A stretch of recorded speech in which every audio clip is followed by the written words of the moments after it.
Welcome to wishful ಅಡುಗೆ ಮನೆ. ನೋಡಿ, ಇವತ್ತು ಕಾಯಿನ ತಗೊಂಡಿದ್ದೀನಿ, ಹಸಿ ಕಾಯಿನ ತಗೊಂಡಿದ್ದೀನಿ. ಇಲ್ಲಿ ಒಣಗಿರೋ ಕಾಯಿಯನ್ನು ತಗೊಂಡಿಲ್ಲ. ನೋಡಿ, ಈ ಥರ ನೀಟಾಗಿ ಬಿಡಿಸ್ಕೊಂಡು ನಾವು ಇದ್ರದ್ದು ಮೇಲ್ಗಡೆ ಸಿಪ್ಪೆನ ತಕ್ಕೋಬೇಕು. ನೋಡಿ, ಈ ಥರ ನೀಟಾಗಿ ಸಿಪ್ಪೆನ ತಕ್ಕೋಬೇಕು. ಏಕೆಂದರೆ ನಮ್ಗೆ ಮಾಡೋ ರೆಸಿಪಿ ತುಂಬ ಬಿಳಿ ಬಿಳಿಯಾಗಿ ಬರುತ್ತೆ ಈ ಥರ ತಕ್ಕೊಳ್ಳೋದ್ರಿಂದ.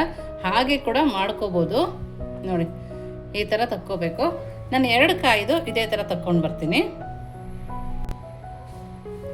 ನೋಡಿ, 2 ಕಾಯಿನ ಕಟ್ ಮಾಡಿ ಮಿಕ್ಸಿ ಜಾರ್ಗೆ ಹಾಕ್ಕೊಂಡಿದ್ದೀನಿ. ಮೇಲ್ಗಡೆ ಸಿಪ್ಪೆ ಎಲ್ಲ ತೆಗೆದು ಮಿಕ್ಸಿ ಜಾರ್ಗೆ ಹಾಕ್ಕೊಂಡಿದ್ದೀನಿ. ಈ ಥರ ಮಾಡ್ಕೊಬೇಕು. ನೋಡಿ, ಇದನ್ನು ಬೌಲ್ ಪ್ರಕಾರ ಕೂಡ ಅಳತೆ ಮಾಡ್ಕೋಬೋದು. ಇದನ್ನು ಪಕ್ಕಕ್ಕಿಟ್ಟು ನೆಕ್ಸ್ಟ್ ಏನು ಮಾಡೋದು ನೋಡೋಣ ಬನ್ನಿ. ನೋಡಿ, ಇಲ್ಲಿ ಒಂದು ಬಾಣಲಿ ತಗೊಂಡಿದ್ದೀವಿ. ಒಂದು 3/4 ಗ್ಲಾಸ್ ಆಗುವಷ್ಟು ನೀರನ್ನು ಹಾಕ್ಕೊಳ್ತಾ ಇದ್ದೀನಿ. ಜಾಸ್ತಿ ನೀರನ್ನು ಕೂಡ ಸೇರಿಸ್ಕೊಬಾರ್ದು. ನಿಮಗೆ ಅರ್ಧ ಗ್ಲಾಸ್ ಬೇಕಂದ್ರೆ ಅರ್ಧ ಗ್ಲಾಸೇ ಹಾಕ್ಕೊಳ್ಳಿ, ಜಾಸ್ತಿ ನೀರನ್ನು ಹಾಕ್ಕೋಬಾರ್ದು. ನೋಡಿ, ಚೆನ್ನಾಗಿ ಕುದಿಯುವಾಗ ನಾನಿಲ್ಲಿ 1.5 ಕಪ್ ಆಗುವಷ್ಟು ಸಕ್ಕರೆನ ಹಾಕ್ಕೊಳ್ತೀನಿ. ನೋಡಿ, ಇಲ್ಲಿ 1.5 ಕಪ್ ಆಗುವಷ್ಟು ಸಕ್ಕರೆನ ಹಾಕ್ಕೊಂಡಿದ್ದೀನಿ. ಸ್ವೀಟ್ ಜಾಸ್ತಿ ತಿನ್ನೋರಾದರೆ ಇನ್ನು ಸ್ವಲ್ಪ ಸಕ್ಕರೆನ ಹಾಕ್ಕೋಬೋದು. ನೋಡಿ, ಸಕ್ಕರೆನ ಹಾಕ್ಕೊಂಡು ಸ್ವಲ್ಪ ಕರಗೋ ತನಕ ನಾವು ಇದನ್ನು ತಿರುಗಿಸ್ಕೊಬೇಕು. ಮೀಡಿಯಮ್ ಫ್ಲೇಮಲ್ಲಿ ಇಟ್ಕೊಂಡೆ ನಾವು ಇದನ್ನು ತಿರುಗಿಸ್ಕೊಳ್ಳೋಣ. ಮನೆಗೆ ಯಾರು ದಿಢೀರಾಗಿ ಬಂದಾಗ ಕೂಡ ಮಾಡ್ಬೋದು. ಹಾಗೆಯೇ ನಾವೆಲ್ಲರೂ ಹೋಗಬೇಕು ಅಂದಾಗ ತೊಗೊಂಡು ಕೂಡ ಹೋಗ್ಬೋದು. ನೋಡಿ, ಈ ಥರ ಕೈ ಆಡಿಸ್ತಾನೆ ನಾವು ಸಕ್ಕರೆನ ಕರಗಿಸ್ಕೊಳ್ಳೋಣ. ನಮಗಿಲ್ಲಿ ಸಕ್ಕರೆ ಪಾಕ ಬರಬೇಕಾಗಿಲ್ಲ, ಸುಮ್ಮನೆ ಕರಗಿಸ್ಕೊಂಡ್ರೆ ಸಾಕಾಗತ್ತೆ.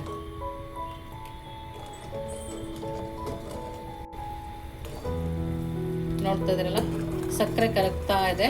ನೋಡಿ, ಇಷ್ಟು ತೆಳುವಾಗಿ ಸಕ್ಕರೆ ಕರಗ್ತಾ ಇದೆಯಲ್ಲ, ಈ ಥರ ಕರಗಿದ್ರೆ ಸಾಕು. ತೀರಾ ಎಲ್ಲ ಸಕ್ಕರೆನೂ ಕರಗಬೇಕು ಅಂತ ಏನಿಲ್ಲ. ಈ ಟೈಮಲ್ಲಿ ನಾವು ಮಾಡ್ಕೊಂಡಿರೋ ಕಾಯಿ ತುರಿನ ಹಾಕೋಣ. ನಮಗಿದಕ್ಕೆ ಬಾಣಲಿ ಎಲ್ಲ ದಪ್ಪ ತಳ ಇರೋದೇ ಆಗಬೇಕು. ತೆಳು ಬಾಣಲಿದ್ರೆ ಕೆಳಗಡೆಯಿಂದ ಒತ್ಕೊಂಡು ಬರುತ್ತೆ, ಮಾಡೋಕ್ಕಾಗಲ್ಲ. ನೋಡಿ, 2 ತೆಂಗಿನಕಾಯಿದು ಹಾಕ್ಕೊಂಡಿದ್ದೀನಿ. ನೋಡಿ, ಹಾಕಿದ ತಕ್ಷಣ ನೀಟಾಗಿ ಕೈ ಆಡಿಸ್ಕೋಬೇಕು. ನಾವು ಇದನ್ನು ಆದಷ್ಟು ಮೀಡಿಯಮ್ ಟು ಲೋ ಫ್ಲೇಮಲ್ಲಿ ಇಟ್ಕೊಂಡು ಮಾಡಿದ್ರೇ ಚೆನ್ನಾಗಿ ಬರೋದು. ಹೈ ಫ್ಲೇಮಲ್ಲಿ ಇಟ್ಟರೆ ತಳ ಹಿಡಿಯೋ ಚಾನ್ಸಸ್ ಇರುತ್ತೆ. ನೀವಿನ್ನೂ ನಮ್ಮ ವಾಟ್ಸಪ್ ಗ್ರೂಪ್ಗೆ ಜಾಯಿನ್ ಆಗಿಲ್ಲ ಅಂದರೆ ವಿಶ್ಫುಲ್ ವಾಟ್ಸಪ್ ಗ್ರೂಪ್ಗೆ ಜಾಯಿನ್ ಆಗೋದನ್ನು ಮರಿಬೇಡಿ. ನೋಡ್ತಾ ಇದ್ರಲ್ಲ, ಎಷ್ಟು ಚೆನ್ನಾಗಿ ಕಾಣಿಸ್ತದೆ ನೋಡಿ. ನೋಡಿ, ಈ ಥರ ಕೈ ಆಡಿಸ್ತಾ ಇದನ್ನು ಸ್ವಲ್ಪ ಬೇಯಿಸ್ಕೊಂಬರೋಣ.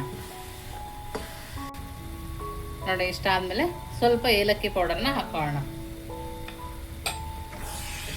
ನೋಡಿ, ಅದಾಗಿ ನೀರು ಬಿಡ್ತಾ ನಮಗೆ ಹದ ಬರಬೇಕು. ನಾವು ಇದಕ್ಕೆ ಎಕ್ಸ್ಟ್ರಾ ನೀರು ಹಾಕೋದಾಗಲಿ ಏನೂ ಮಾಡೋ ಅವಶ್ಯಕತೆನೇ ಇಲ್ಲ. ಅದಾಗೆ ನೀರು ಬಿಡ್ತಾ ಬೇಯುತ್ತೆ. ಕೈ ಮಾತ್ರ ಬಿಡದೇನೆ ತಿರುಗಿಸ್ತಾ ಇರಬೇಕು. ನಾವು ಕೈ ಬಿಟ್ಟರೆ ಕೆಳಗಡೆಯಿಂದ ಕೆಂಪಾಗ್ತಾ ಬಂದ್ಬಿಡುತ್ತೆ.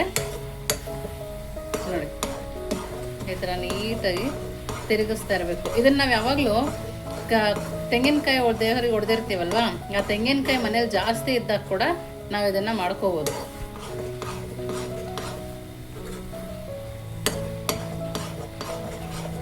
ನೋಡಿ, ಒಂದೇ ಹದದಲ್ಲಿ ಬೇಯ್ತಾ ಇರಬೇಕು.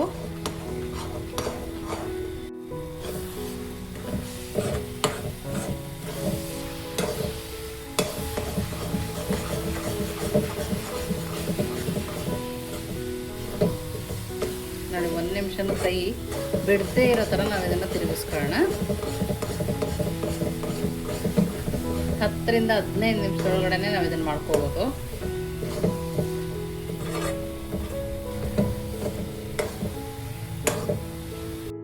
ಇದು ಬೆಂದಿದೆ ಅಂದರೆ ಬಾಣಲಿಯಿಂದ ಅದಾಗೆ ಬಿಡ್ತಾ ಬರುತ್ತೆ. ನೋಡಿ, ಈ ಥರ ನೀಟಾಗಿ ಬಾಣಲಿಯಿಂದ ಸಪ್ರೇಟ್ ಆಗುತ್ತೆ.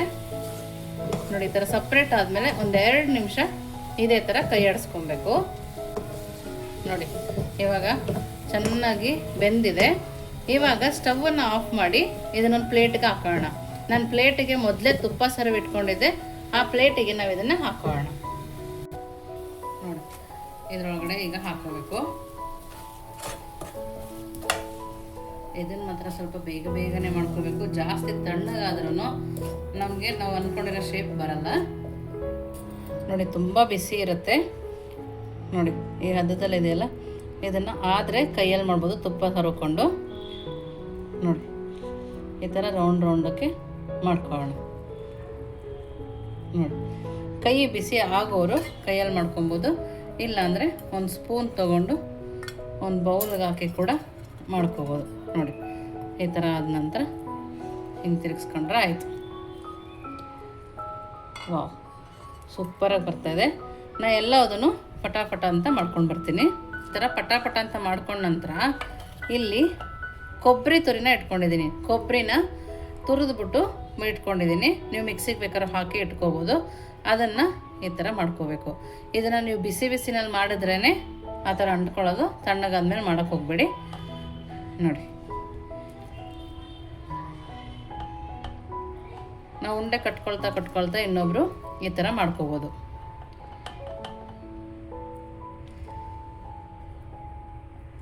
ನೋಡಿ ಎಲ್ಲದನ್ನು ಮಾಡಿ ಇದೇ ಥರ ರೆಡಿ ಮಾಡ್ಕೊಳ್ತೀನಿ ನೋಡಿ. ಎಲ್ಲದನ್ನು ಮಾಡಿ ರೆಡಿ ಮಾಡ್ಕೊಂಡಿದ್ದೀನಿ ನೋಡಿ. ನಮಗೆ 2 ಕಾಯಿಂದ ಇಷ್ಟು ಬರ್ಫಿ ಮಾಡಿ ಆಗುತ್ತೆ. ಇದು ನೋಡ್ತಾ ಇದ್ರಲ್ಲ ಯಾವ ಥರ ಇದೆ ನೀವೇ ನೋಡಿ. ನೋಡಿ ಒಳಗಡೆ ಎಷ್ಟು ಸಾಫ್ಟಾಗಿದೆ. ಮೇಲ್ಗಡೆ ಕೊಬ್ಬರಿ ಹಾಕಿರೋದ್ರಿಂದ ತುಂಬ ಚೆನ್ನಾಗಿರುತ್ತೆ. ನೀವು ಹಬ್ಬಗಳಲ್ಲಿ ಕೂಡ ಮಾಡ್ಬೋದು. ನಾವು ವರಮಹಾಲಕ್ಷ್ಮಿಗೆ ಈ ಥರ ಒಂದು ಸ್ವೀಟನ್ನು ಮಾಡಿ ಕೂಡ ಇಡ್ಬೋದು. ತುಂಬ ಅಂದರೆ ತುಂಬಾ ಟೇಸ್ಟಿಯಾಗಿರುತ್ತೆ. ತುಂಬ ಚೆನ್ನಾಗಿದೆ. ಖಂಡಿತವಾಗೂ ನೀವು ಒಂದ್ಸರಿ ಮಾಡಿ ಹೇಗಿತ್ತು ಅಂತ ವಿಶ್ಫುಲ್ ಅಡುಗೆ ಮನೆಗೆ ಕಮೆಂಟ್ ಮೂಲಕ ತಿಳಿಸೋದನ್ನು ಮರಿಬೇಡಿ. ನೀವಿನ್ನು ನಮ್ಮ ಚಾನಲ್ ಲೈಕ್ ಮಾಡಿ, ಶೇರ್ ಮಾಡಿ, ಸಬ್ಸ್ಕ್ರೈಬ್ ಮಾಡಿ. ವಿಶ್ಫುಲ್ ಅಡುಗೆ ಮನೆಗೆ ಥ್ಯಾಂಕ್ ಯು.